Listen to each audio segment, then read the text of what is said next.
Assalamualaikum warahmatullahi wabarakatuh. Waalaikumsalam warahmatullahi wabarakatuh. Oke, baik ya. Kita akan melanjutkan materi kita. Mungkin ya kita ulang sedikit. Kemarin saya sudah memberikan materi yang kelapa ya, kelapa. Kita akan mengulang sedikit pendahuluan ya. Bisa didengar suara saya? Bisa, Bu. Oke. Bisa, Bu. Kelapa ya. Kelapa ini adalah bahasa Latinnya adalah Cocos lucifera. Karena beberapa sebelumnya akan saya jelaskan, mungkin ada yang belum materi kita. Yang pertama yaitu kemarin cengkeh ya. Kedua kelapa. Selanjutnya adalah pala dan kemiri. Nah, kali ini kita akan mempelajari kelapa. Kelapa ini adalah minyak yang kita hasilkan itu bukan seperti cengkeh, pala, dan kemiri ya. Kalau cengkeh, pala, dan kemiri itu adalah yang dinamakan dengan minyak atsiri seperti itu. Tapi kalau kelapa biasanya apa yang dimanfaatkan minyaknya menjadi minyak apa? VCO, Bu. Ya, VCO atau juga minyak goreng seperti itu ya bisa. Tetapi sekarang banyak kan minyak kelapa itu digantikan oleh minyak kelapa sawit seperti itu ya. Nah, kelapa ini asal usulnya dari mana? Ada yang tahu berasal dari mana sih kelapa? Mungkin yang sudah dapat materi ini sudah tahu kelapa itu. Afrika, Bu. Ini ya. Jadi ada beberapa pendapat yang menyatakan bahwa asal usul kelapa itu berasal dari Amerika Selatan, Asia atau Indo-Pasifik. Tapi para peneliti berkesimpulan bahwa kelapa itu berasal dari Asia Tenggara, seperti itu. Jadi ini adalah tanaman asli Asia Tenggara, berarti juga tanaman asli Indonesia ya, karena kita terletak di Asia Tenggara, seperti itu. Kelapa ini juga biasa disebut dengan tanaman apa? Ada yang sudah tahu tanaman apa? Biasanya kelapa. Biasanya kelapa itu kan semua dari kelapa itu bisa dimanfaatkan untuk kehidupan ya. Makanya kelapa ini disebut juga dengan 1000 manfaat seperti itu. Karena dari daun, batang, buah, akar, bunga seperti itu, daun mudanya juga bisa dimanfaatkan untuk kebutuhan manusia. Ya. Kalau misalnya daun biasanya dimanfaatkan untuk apa? Membuat satu. Bungkus makanan seperti itu ya, bungkus makanan, hiasan. Terus ada juga yang misalnya untuk keagamaan seperti itu ya. Kalau keagamaan tertentu itu suka menggunakan janur seperti itu kan. Terus bunganya juga bermanfaat ya untuk diambil nira ya sebagai gula seperti itu. Terus batangnya juga bermanfaat untuk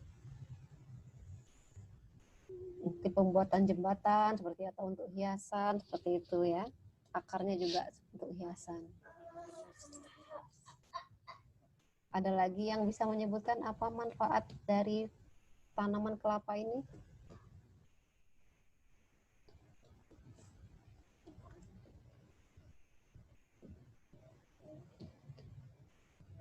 Sistematikanya seperti ini ya. Nah, tanaman kehidupan. Jadi kelapa tadi biasanya disebut dengan tanaman kehidupan. Kelapa itu ada beberapa jenis ya. Jenis ada yang kelapa dalam, ada kelapa hibrida, ada kelapa ganja. Kalau kelapa dalam pernah tahu seperti apa sih jenis kelapa dalam? Varietasnya Ya, apa kelapa kalau ya. kelapa dalam? Biasanya varietas apa? Firindis. Firindis. Oh ya, kelihatan ya materinya udah kelihatan. Belum, Bu. Oh ya, jadi kalau Belum yang muncul, Bu. Makanya saya bersama saya. Oke, ini materinya kelihatan kan di sana? Materinya bisa diterima di sana? Enggak, Bu. Belum, Bu. Oh, Belum tampil. Belum muncul, Bu. belum tampil, tunggu bentar ya. Kalau gambar saya kelihatan nggak? Jelas, Bu, Kelihatan, Bu. gambarnya, Bu. Oh ya, Kelihatan, bentar. Bu. Kelihatan. Bentar, Kelihatan, berarti Bu. kesalahan teknis. Sinyalnya jelek Bu, biru ya. Apa? Sinyalnya jelek.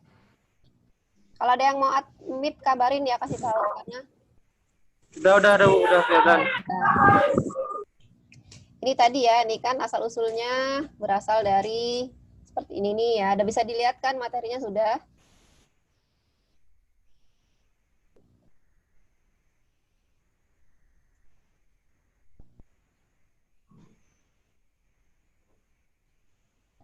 Asal usulnya dari sini ya, dari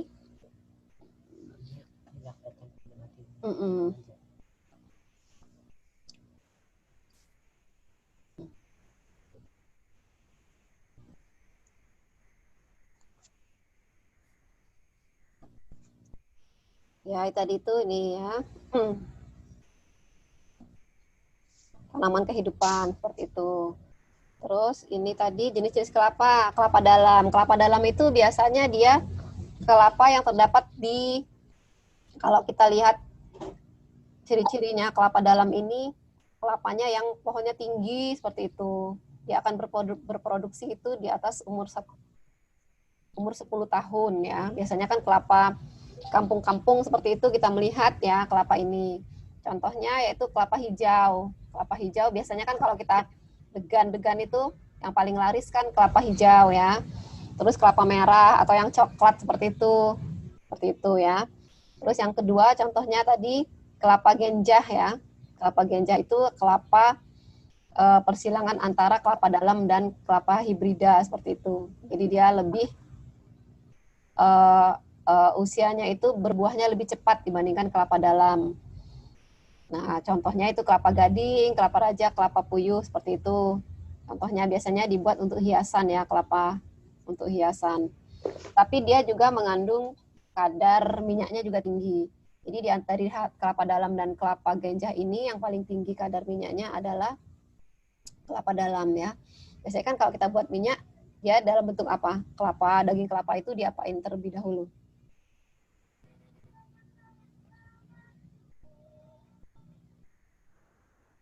Dibuat apa itu? Okra apa Bu? Ya, Namanya kopra lupa. ya, kopra yang dikeringkan seperti itu namanya kopra ya. Jadi dalam bentuk kopra baru kita bisa buat minyak kelapa. Nah, kelapa genjah ini juga tinggi ya, tapi dibandingkan dengan kelapa dalam itu lebih tinggi kelapa dalam kadar minyaknya. Yang ketiga adalah kelapa hibrida. Nah, kelapa hibrida ini kelapanya biasanya ciri-cirinya kelapa pohonnya rendah ya, buahnya banyak seperti itu. Kadar kopranya juga tinggi. Jadi kalau diurutkan yang pertama adalah kelapa dalam, yang kedua adalah kelapa hibrida, dan yang ketiga adalah kelapa genjah. Seperti itu. Nah, ini kalau kelapa dalam ini contohnya seperti ini. Mungkin banyak ya kita pernah melihat. Ini dia mulai berproduksi itu setelah di atas umur 10 tahun. Kalau kelapa nih, kalau kelapa genjah mana kalau kelapa dalam ini ya. Kelapa dalam itu keunggulannya produksi kopranya tinggi ya, 1 ton per hektar per tahun pada umur 10 tahun. Produktivitasnya 90 butir per pohon per tahun, daging buahnya tebal dan keras dengan kadar minyak yang lebih tinggi, tahan terhadap hama dan penyakit. Kelapa dalam seperti itu. Kalau yang kelapa genjah itu seperti ini gambarnya ya, kayak kelapa gading tadi ya, kelapa puyuh. Contohnya itu di masjid depan kampus kita itu banyak.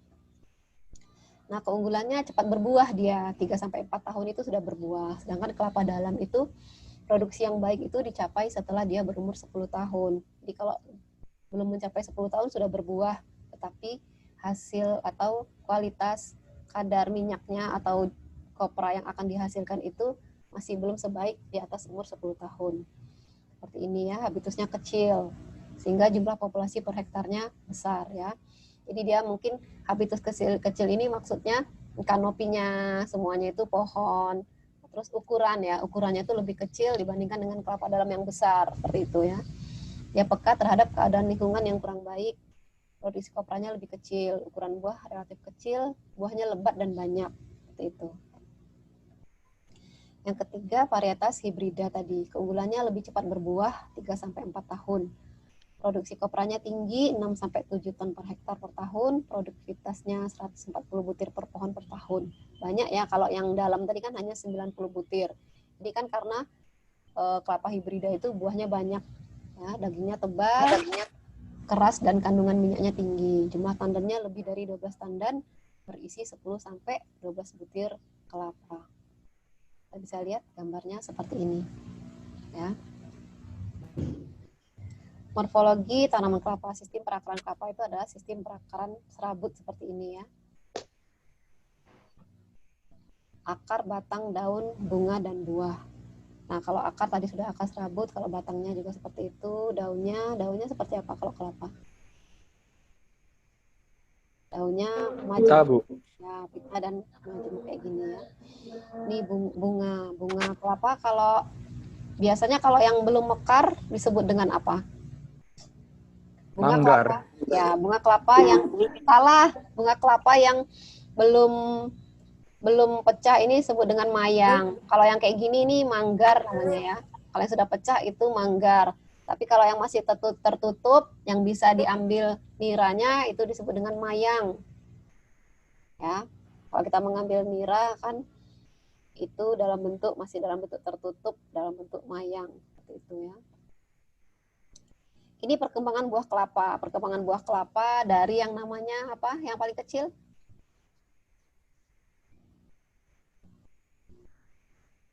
Beluk. Ya, apa? Dulu, Bu.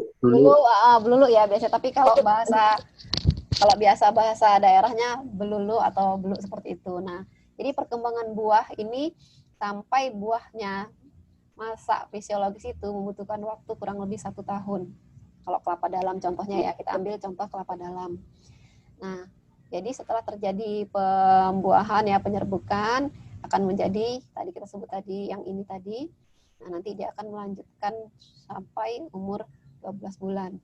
Nah, tetapi bunga si kelapa ini, kalau sudah jadi belulu itu di dalam tandan, dia akan menggugurkan belulunya ini, akan digugurkan.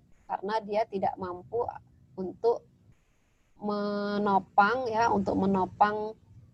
buah sampai dia masak umur 12 bulan. Makanya kadang kalau kita ngelihat kadang ada yang gugur ya. Dia buahnya pada saat terjadi pembuahan, penyerbukan, jadi yang kayak gini, yang belulu tadi itu banyak. Tapi tiba-tiba banyak yang gugur karena dia itu memang seperti itu karakternya ya, karena dia akan menggugurkan belulunya itu karena dia tidak mampu untuk menopang buah yang sangat banyak. Ini bentuk-bentuk variasi buah, macam-macam bentuk buah kelapa ya. Kalau ini biasanya kelapa dalam, kelapa merah tadi itu seperti ini ya kan. Selebihnya ini biasanya kan kelapa puyuh, kelapa gading seperti ini ya. Nah, manfaat tanaman kelapa. Kalau sabut kelapa biasanya dimanfaatkan untuk apa? Sabut kelapa biasanya biasanya dibuat kerajinan seperti itu ya, dibuat kerajinan atau dibuat media tanam seperti itu ya. Media tanam yang berasal dari sabut kelapa biasanya disebut dengan apa? Kokopit. Ya, disebut dengan kokopit ya. Itu juga bagus untuk media tanam. Tempurung kelapa juga dapat dimanfaatkan. Biasanya untuk apa kalau tempurung kelapa?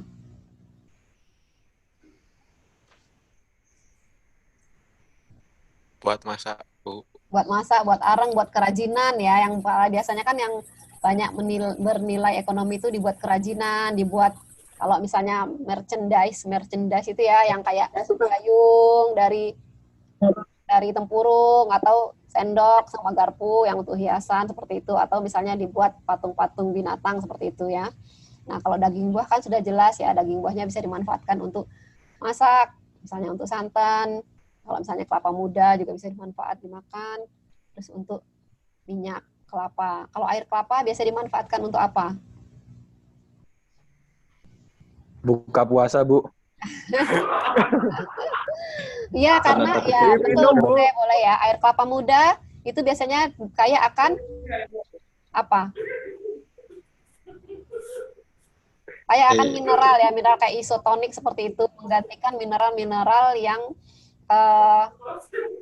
menggantikan mineral-mineral tubuh pada saat kita puasa. Ini kan dehidrasi, kita kekurangan cairan seperti itu ya. Nanti buka puasa kita minum air kelapa akan menjadikan isotonik untuk tubuh kita ya, untuk meningkatkan tadi tuh membuat tubuh menjadi segar karena dia kaya akan mineral seperti itu ya, juga mengandung gula, tapi gulanya baik untuk tubuh seperti itu. Nah, kalau air kelapa muda itu udah jelas. Kalau air kelapa tua kan biasanya dibuang tidak dimanfaatkan.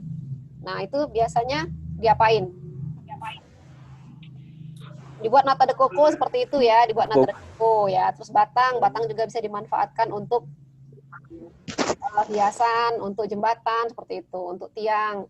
Daun juga untuk membungkus makanan, untuk perayaan keagamaan ya. Kalau misalnya kamu puat nanti merit, nanti kamu puat merit atau Reza merit nanti pakai apa namanya tuh? Gambar mayang, Bu. Janur kuning. Janur kuning. Janur kuning nanti Ija, kamu merit, kamu fuad merit nanti kan pakai janur kuning tuh, pakai daun kelapa. Denny, Bu. Oh iya. Buat ketupat juga bisa, Bu. Ya, tadi kan udah dijelaskan pembungkus makanan seperti itu ya. Nanti ngundang ya kalau merit kayak diundang. Datang nggak, Bu? Insya Allah. Kalau di metro, insya Allah kalau di metro. Tapi kalau jauh-jauh, nih selanjutnya bunga Ibu, tadi. ini Ya. tolong Arnita di admit, Oh, Bu, iya. soalnya belum bisa masuk. Oke, sorry Kak Asik kan ngobrol. Ya, makasih, Bu. Yuk. Ya, itu tadi ya. Terus bunga tadi kan. Bunga tadi manfaatnya kalau yang muda masih tertutup disebut dengan mayang. Ya, mayang tadi.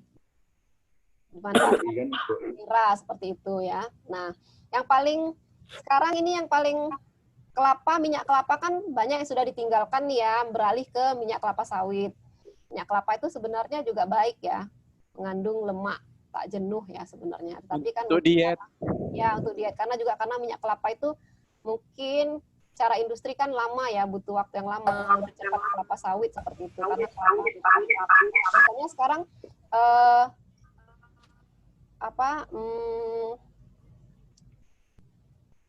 biasanya dipakai untuk pembuatan apa tadi sudah ada yang menyebutkan di awal tadi?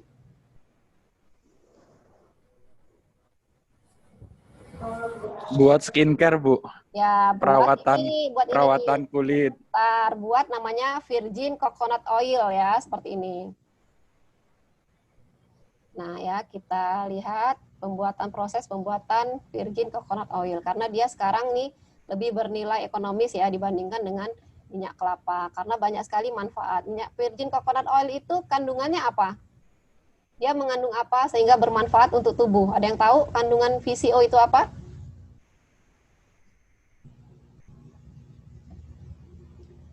Jadi VCO itu dia mengandung yang namanya asam laurat ya. Asam laurat itu baik untuk tubuh ya. Asam laurat itu kaya akan antioksidan ya. Asam laurat itu kaya akan antioksidan. Jadi baik untuk tubuh. Jadi ini tadi ya, VCO adalah minyak kelapa murni yang diekstrak dari kelapa tua. Manfaat VCO untuk kesehatan yaitu mampu melancarkan metabolisme tubuh. Jadi proses pembuatan VCO ini seperti ini. Kurang lebih seperti ini ya. Jadi si daging kelapa tadi kita buat santan kelapa dengan cara kita parut terlebih dahulu. Ya, kita parut.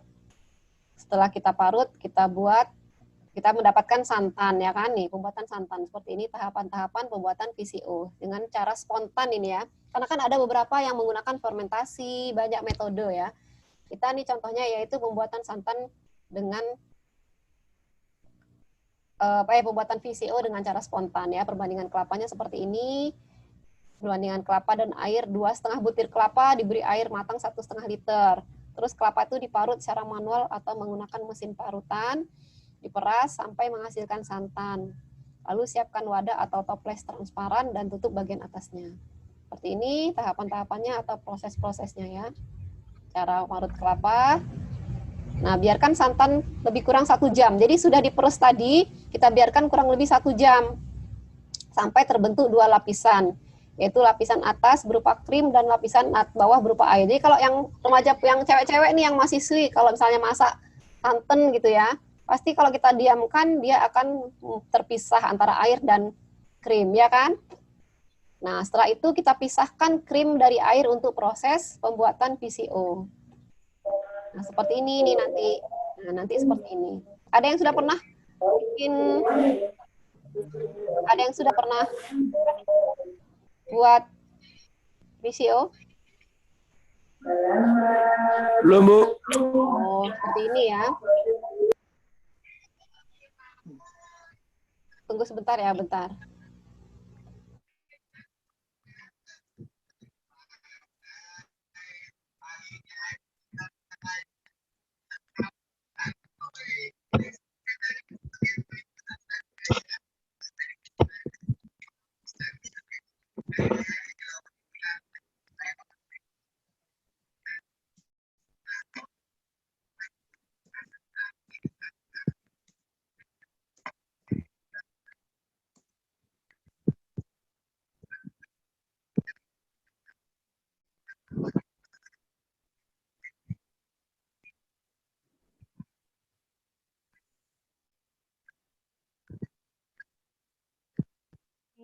Halo, Bu.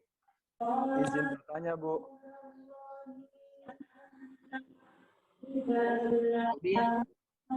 Halo, Bu.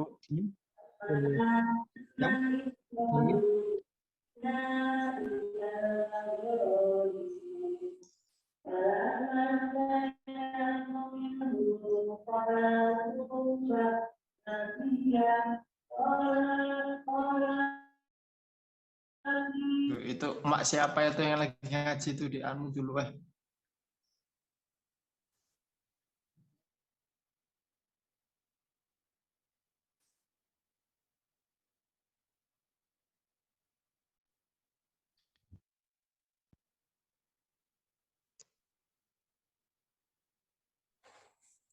Mamaku.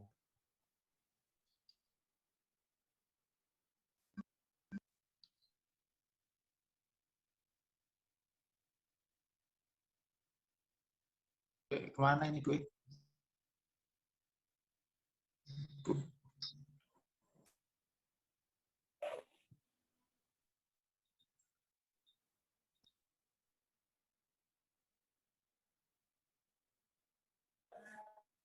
Bu, mohon maaf, Bu. Mic Ibu di mute. Iya, lupa. Masih ada waktu nggak? Kalau masih, kita lanjutkan ke budidaya tanaman kelapa. Masih, Bu. Nah, oke ya, kita lanjutkan ke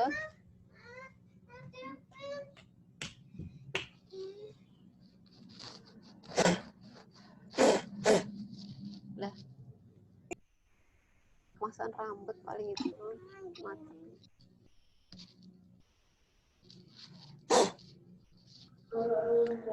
Bu, pertanyaan saya belum dijawab, Bu. Ya, tadi nggak dengar karena pertanyaannya apa? Ini Bu, tadi kan ada beberapa proses di atas untuk mendapatkan VCO. Nah itu kayaknya nggak ada proses pemasakan dengan api ya Bu? Oh ya? tidak. Cuman mixer. Iya, dia kalau membuat VCO, cuman mixer. itu hanya tanpa proses pemanasan. Karena kan kalau menggunakan proses pemanasan itu nanti dia akan beda. Kalau ini cuman spontan tadi kan sudah dijelaskan di awal. kita membuat VCO dengan cara spontan. Artinya tidak ada pemanasan, hanya menggunakan air mateng atau air hangat. Kalau misalnya dimasak pakai minyak juga bisa, tetapi terkadang kalau dimasak pakai minyak itu nanti takutnya terlalu lama ya, kebablasan, artinya gitu akan menjadi minyak makan gitu, akan menjadi minyak goreng. Seperti itu. Jadi tadi kalau bedanya pembuatan VCO dengan pembuatan minyak kelapa. Seperti itu. Kalau pakai proses pemanasan itu akan membuat minyak kelapa, bukan VCO. Seperti itu. Ada lagi yang Ini berpengaruh pada kualitas. Kualitas penyimpanannya. Kadang kan minyak itu tengik ya Bu ya, minyak kelapa kadang. Iya. Kalau lama. Jadi ini bisa tahan sampai 6 bulan atau sampai enggak bisa tahan sampai 6 bulan atau setahun. Saya pernah buat, kita pernah buat di kampus. Itu awet tahan dia. Karena itu tadi pembuatannya harus benar. Nah, kalau salah, terkadang kalau kita salah dia akan menjadi basi. Kalau basi itu krimnya tuh tidak terpisah. Yang setelah kita inkubasi tadi, setelah kita mixer, kita diamkan tadi selama berapa? 24 jam ya. Nah, itu dia akan basi. Kalau basi itu dia akan nyampur. Jadi kayak santan basi jadi nyampur. Jadi tidak terpisah. Jadi dia tidak membentuk 3 lapisan. Kalau basi gagal, kalau gagal VCO kita gagal itu dia tidak membentuk 3 lapisan. Dia akan bercampur, semuanya akan tercampur. Jadi kayak apa ya? Kayak santan basi gitu. Nggak ada lapisannya, tidak terpisah. Karena kan VCO itu bening dia, bening. Jelas kelihatan dia bedanya. Saya lupa, nggak ada gambarnya. Nanti kan ini tadi kan memisahkan antara krim dan air yang dipisahkan selama 1 jam. Airnya dibuang, krimnya di mixer selama 20 menit. Nanti ini yang kita diamkan, yang kita inkubasi tadi, yang kita diamkan tadi ini. Nanti ini akan membuat 3 lapisan. Krim tadi yang kayak agak coklat ya warnanya, yang di atas ini agak coklat. Minyaknya tuh di tengah, di bawahnya ini air. Airnya paling sisa sedikit nanti, airnya tuh sedikit. Terus si VCO-nya juga paling sedikit ya, sedikit. Seperti itu.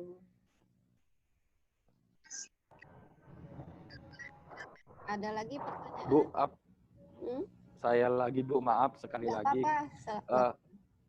Kalau kayak yang ini kan krim ya Bu, yang kita mixer ya, intinya dari kelapa itu kita cari krimnya. Yes. Terus kalau VCO dari santan instan itu bisa nggak Bu kita buat? Itu kan udah jadi krim tuh, yang di pasaran. Bisa nggak itu Bu? Nah, kita tidak tahu proses ininya ya, dia caranya seperti apa, pemasakannya seperti apa. Karena kan kalau setahu saya ya mungkin kalau kita ngelihat proses itu kan memang sudah jadi santan semua. Kalau ini kan tadi kita mengeluarkannya, kita membuat santan sendiri menggunakan air. Jadi kita pisahkan. Kalau itu nanti kalau didiamkan mungkin malah jadi basi, bukan menghasilkan VCO seperti itu. Karena kan kita tadi mengeluarkan memecah ya, kita mixer tadi tujuannya untuk memecah protein yang terdapat di dalam santan tadi. Nah, sebaiknya kalau kita untuk konsumsi atau misalnya kalian untuk usaha ya, karena kan visi Stipper itu kan menciptakan lulusan yang memiliki jiwa wirausaha seperti itu ya. Nah, nanti kalian bisa membuat usaha seperti itu. Banyak sekali krim. Nah, kalau kita beli itu harganya murah ya, misalnya sekian mili, 100 mili atau 50 mili itu harganya murah. Sedangkan kalau kita buat sendiri dengan tadi itu contoh ini tadi 2,5 buah kelapa itu jadinya paling sedikit. Saya pernah buat berapa kilo kelapa itu cuman hanya jadi berapa 100 mili atau berapa. Ini benar-benar kalau kita buat sendiri kan lebih terjamin ya. Kita tahu apa yang kita buat, airnya air mateng, itu bersih ya, seperti itu, tanpa campuran. Mungkin kalau kita beli, kalau ada yang bukan VCO murni, kalau kita buat sendiri kan VCO murni.